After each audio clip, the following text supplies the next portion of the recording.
welcome back to our grammar series. So, we are going to start our chapter number 4, that is on parts of speech. So, parts of speech क्या होते हैं? अब words जो हैं वो different kinds के होते हैं, डिफरेंट क्लासेस में उनको बांट दिया गया, जिसको हम कहते हैं पार्ट्स ऑफ स्पीच. अब उनको बांटा क्यों है, उनके काइंड्स क्या हैं, वो अकॉर्डिंग टू देयर यूज है, that is according to the work they do in a sentence. एक सेंटेंस में क्या रोल प्ले कर रहे हैं, वो क्या काम कर रहे हैं, उसकी बेस के ऊपर हमारे पास 8 जो है वो पार्ट्स ऑफ स्पीच है. अब 9th वन आर्टिकल को भी कंसीडर कर लिया जाता है, लेकिन जो एक ट्रेडिशनल है हमारे पास वो 8 ही है. Noun, adjective, pronoun, verb, adverb, preposition, conjunction and interjection. So what is noun? हमने बचपन से पढ़ा है. It's noun is a name of place, person and thing. So यही definition है इसकी, हट नहीं जाएगी, इससे सेपरेट नहीं हो जाएगी. So यही है कि हम किस Akbar was a great king. like Aslam is going to market. Alina is roaming around. तो यहाँ पे जो हमने नेम लिए हैं, जिस तरह के अकबर हो गए, अलीना हो गई, तो ये हमारे पास क्या है, नाउन है, एक इंसान है, उसका नाम है. उसके अलावा जिस तरह के हमारे पास कंट्रीज आ जाते हैं, the United States of America और Zimbabwe, Netherland and everything, like cities के नेम जो होते हैं, या किसी मार्केट का नेम, या फिर मॉल का नेम हो सकता है, बुर्ज खलीफा हो गया, जिस तरह के. तो ये सारे जो हैं ये हमारे पास नाउन है, क्योंकि वो एक किसी चीज़ का, किसी इंसान का नाम है या प्लेस का नेम है. थिंग को हम चीज़ देख लेते हैं, लाइक कैट, हैट, मैट. तो ये सारी जो चीज़ें हैं ये हमारे पास नाउन आ जाएंगी. और ऐसी चीज़ें जो कि हम जिनको देख सकते हैं, हम जिनको सुन सकते हैं, जिनको हम टेस्ट कर सकते हैं, जिनको हम टच कर सकते हैं, जिनको हम स्मेल कर सकते हैं, ये भी चीज़ें हैं. उसके अलावा ऐसी चीज़ें जिसके बारे में हम सोच सकते हैं, लेकिन हम अपने 5 सेंसेस के थ्रू हम उसको परसीव नहीं कर सकते, यानी कि हम उनको ना देख सकते हैं, ना सुन सकते हैं, ना टेस्ट कर सकते हैं, ना ही उसको टच कर सकते हैं, ना ही उसको सूंघ सकते हैं, स्मेल कर सकते हैं.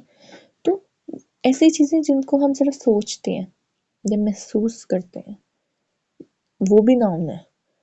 अभी आगे हम नाउन के टाइप्स पढ़ेंगे. तो ये क्लैरिफाई करना चाह रही थी मैं एक्चुअली कि पर्सन, प्लेस एंड थिंग, यहाँ पे जो थिंग है उसके अंदर वो ही सारी चीज़ें नहीं है जिनको हम 5 सेंसेस से परसीव कर सकते हैं, वो भी हैं जिनको हम सिर्फ सोचते हैं, लेकिन हम उनको 5 सेंसेस से परसीव नहीं कर सकते. मैं कहूँ honesty is a best policy.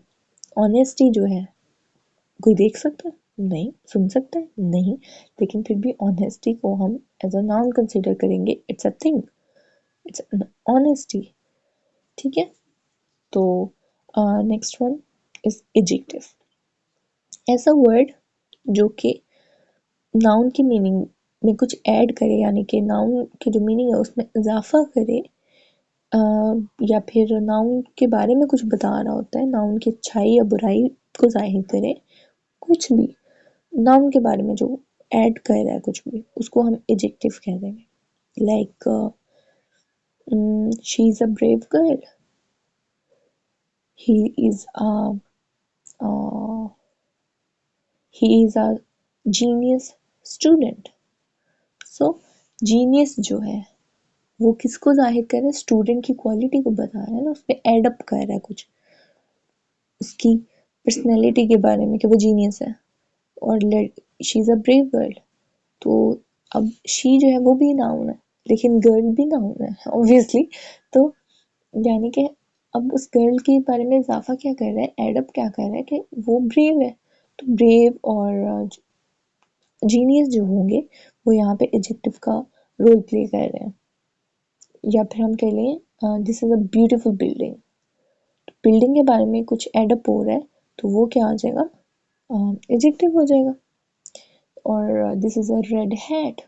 Red जो है वो हैट के मीनिंग में कुछ इजाफा कर रहा है ना, बता रहा है हमें, हैट के बारे में बता रहा है, उस नाउन के बारे में बता रहा है, तो ये यहाँ पे क्या हो जाएगा, एडजेक्टिव हो जाएगा।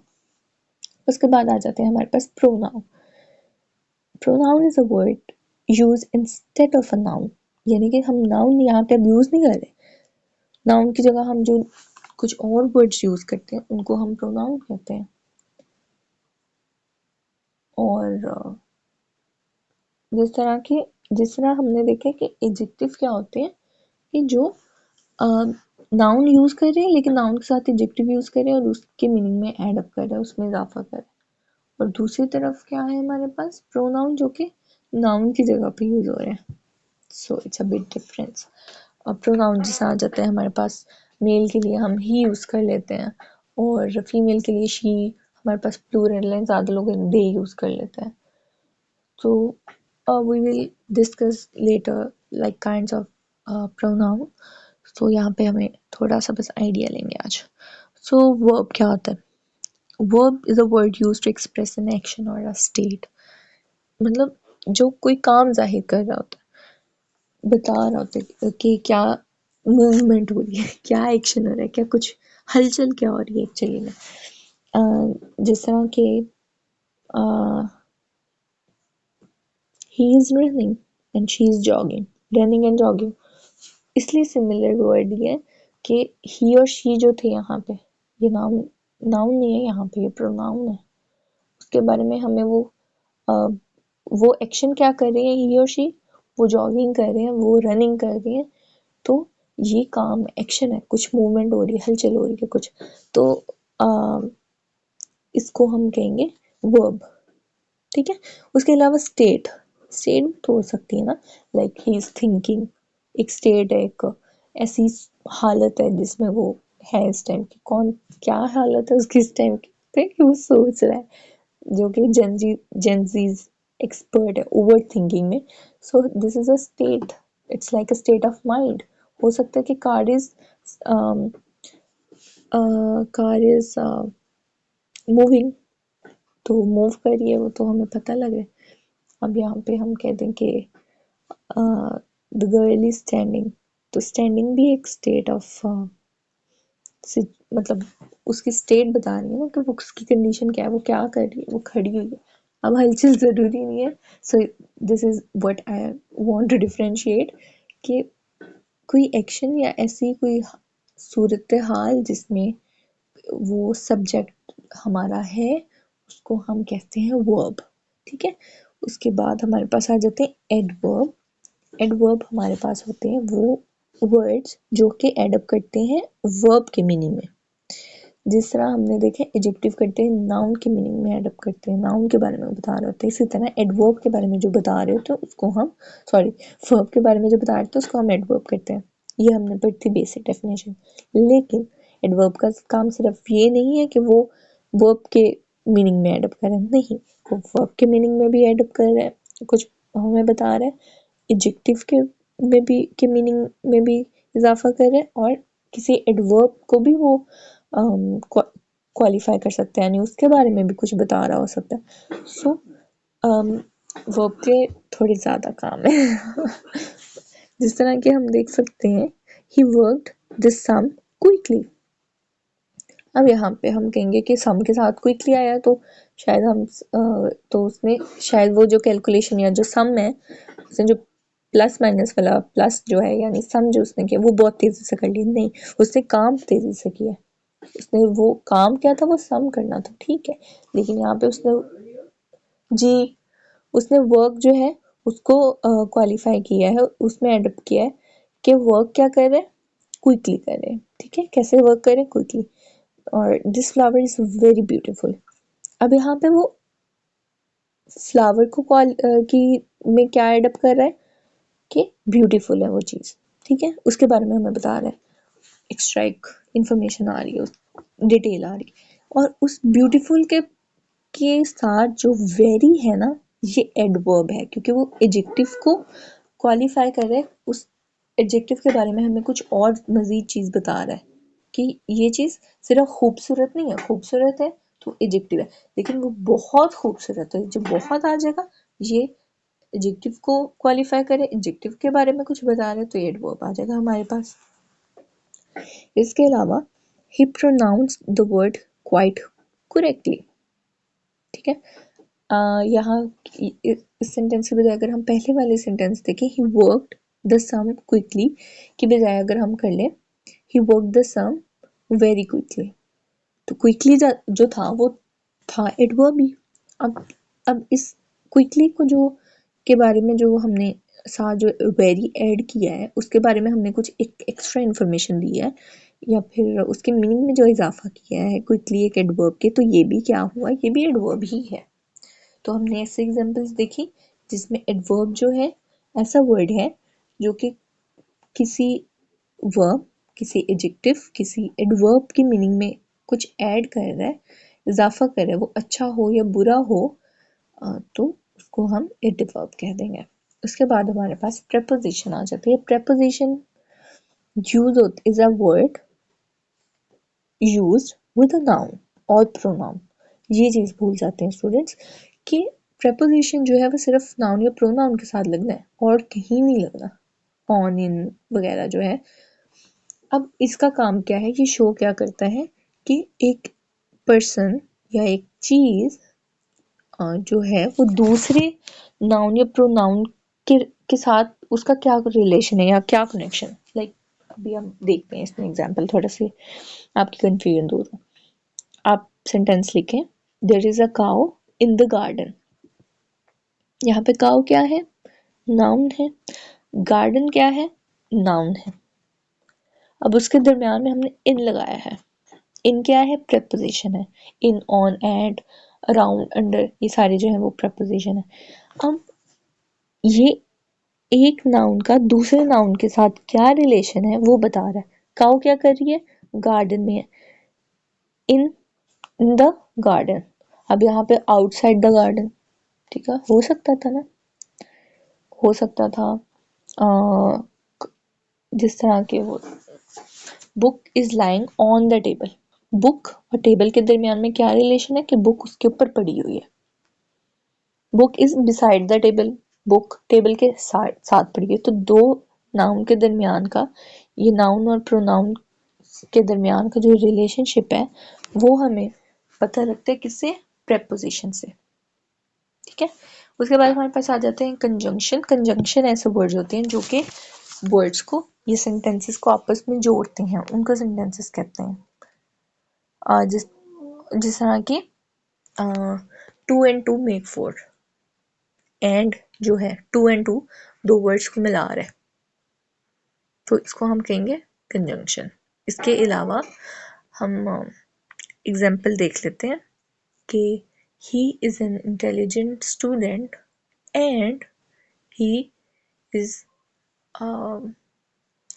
A very obedient person. तो यहाँ पे क्या होगा कि वो दो, हमने क्लॉजेस को जोड़ा है, या फिर दो सेंटेंसेस भी तो ये सेपरेट हो सकते थे ना, तो हमने दो सेंटेंसेस को साथ जोड़ दिया कंजंक्शन की मदद से, तो दो क्लॉजेस बन गए एक ही सेंटेंस के अंदर, दो क्लॉजेस बन गए किसकी मदद से, कंजंक्शन की मदद से। इसमें आप इससे आपको हेल्प आउट होगा हमारा जैसे प्रीवियस लेक्चर था the phrases and the clauses में, क्लॉज में एग्जाम्पल हमने ली थी ये वाली। ठीक है, तो कंजंक्शन की मदद से होता है, एंड हो सकता है, और हो सकता है, ईदर हो सकता, सॉरी फॉर हो सकता है। इसमें भी हम जो है इसकी फर्दर टाइप्स देखेंगे। जैसा फैन बॉयज एक फेमस है जो कि for, and for, N for nor, B for but, O for or, Y for yet, S for so. So these are the conjunctions. Then the last one is interjection. Interjection ऐसा word होता है जो कि हमारी sudden feeling जो होती है, emotion जो होती है, उसको एक्सप्रेस कर रहा होता है।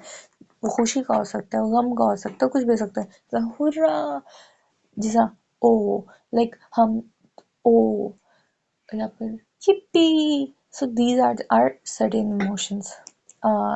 So these are interjections. कुछ मॉडर्न ग्रामर जो है उन्होंने डिटर्मिनर्स को भी पार्ट ऑफ स्पीच में इंक्लूड किया हुआ है, जिस तरह के हमने पहले कहा था कि आर्टिकल्स को भी कंसिडर कर रहे हैं कुछ, और कुछ जो है वो डिटर्मिनर्स को भी कर रहे हैं। डिटर्मिनर्स में आर्टिकल भी आ जाते हैं, दिस दैट दिस वगैरह आ जाते हैं। तो हम इसको फर्दर वैसे स्टडी करेंगे कि डिटर्मिनर्स क्या होते हैं। यहाँ पे सिंपल इसकी डेफिनेशन ये है कि ऐसे वर्ड जो किसी चीज़ के को डिटरमिन करे या उसकी लिमिट बताए नाउन की। सो जो डिटर्मिनर होता है नाउन के साथ आ रहा होता है, तो उसकी लिमिट मतलब हम कह रहे हैं ना दीज बुक्स, तो यहाँ पे दीज है, एक डिटरमिन करें कि ये स्पेसिफिक ये जो बुक्स हैं, ठीक है। और या फिर any any any of you, आप में से कोई भी। तो एनी जो है यू का बता रहा है ना कि मतलब आप में से कोई भी, एनी यहाँ पे आ रहा है वो डिटरमिनर आ रहा है। Any book, sorry sorry sorry any book, तो कोई भी बुक हो सकती है। तो बुक के साथ जो एनी आ रहा है जो लिमिट बता रहा है कि अनलिमिटेड है, या फिर सम बुक्स होता तो सम में एक लिमिट बता रहा है, तो ये हमारे पास डिटर्मिनर्स आ जाते हैं। कुछ वर्ड जो हैं जिस तरह वर्ड जो है वो डिवाइड किए गए थे डिफरेंट क्लासेस में, उनके वर्क के अकॉर्डिंग जैसा हमने पार्ट्स ऑफ स्पीच देखे। लेकिन ये क्लियर है कि हम ये नहीं कह सकते कि कौन सा part of speech to, like we can not say to which part of speech a word belongs, जब तक हम उसको सेंटेंस में नहीं देखते। क्योंकि कुछ वर्ड जो होते हैं जैसा अभी हम देखते हैं, दे अराइव्ड सून आफ्टर, ठीक है। अब यहाँ पे आफ्टर, अब आप इसको सेंटेंस को लिखें कहीं पे पहले, फिर आप उसको देखें कि आफ्टर जो है वो अराइव्ड को नहीं बता रहा, उसमें नहीं हेल्प आउट कर रहा कि सून आफ्टर, ठीक है। तो यहाँ पे ये है adverb.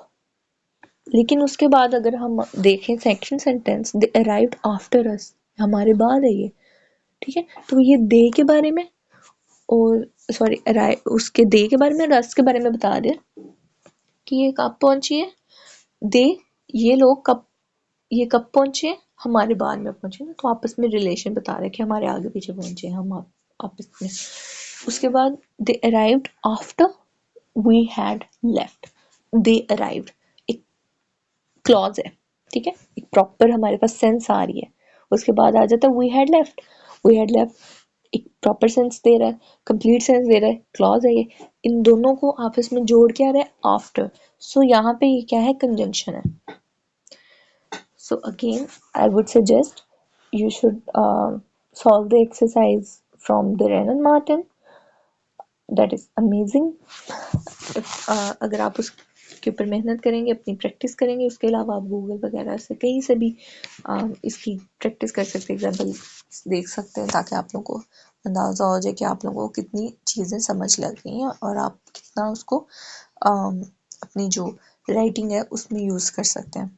So practice makes a man perfect. Thank you so much. If you like our series, if you like our videos, please like, comment and share.